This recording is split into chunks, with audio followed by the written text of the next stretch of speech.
আমার বুকটা যেন খালি হয়ে গেছে।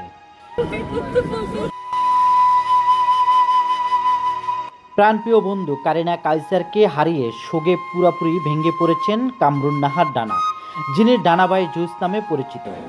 প্রিয় বন্ধুর নিতর দেহর সামনে দাঁড়িয়ে তিনি যেন নিজের সব শক্তি হারিয়ে ফেলেছেন। মুহূর্তের মধ্যে চারপাশের পরিবেশ ভারী হয়ে ওঠে। কান্নায় ভেঙে পড়েন তিনি, হাউমাউ করে কেঁদে ওঠেন সবার সামনে। তার কান্নার শব্দ যেন পুরো স্থানটা থমকে যায়। কেউই তাকে শান্ত করতে পারছেন না, থামাতেও পারছেন না তার ভাঙ্গা হৃদয়ের আর্তনাদ। তিনি বারবার কাপা কণ্ঠে অসহায়ভাবে শুধু একটাই কথা বলছেন, আমার জীবনের সবচেয়ে বড় অ্যাচিভমেন্ট ছিল কারিনা। সে শুধু আমার বন্ধু ছিল না, সে ছিল আমার জীবনের এক অবিচ্ছেদ্য অংশ। আজ সে নেই, আমার বুকটা সত্যি একেবারে খালি হয়ে গেছে।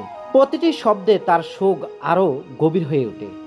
চোখের জল থামছে না, কণ্ঠস্বর ভেঙে যাচ্ছে, আর স্মৃতির ভারে তিনি বারবার দিশেহারা হয়ে পড়ছেন।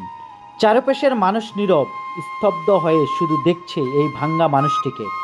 বন্ধুকে হারানোর এই কষ্ট যেন কোনো ভাষাই প্রকাশ করার মতো নয়।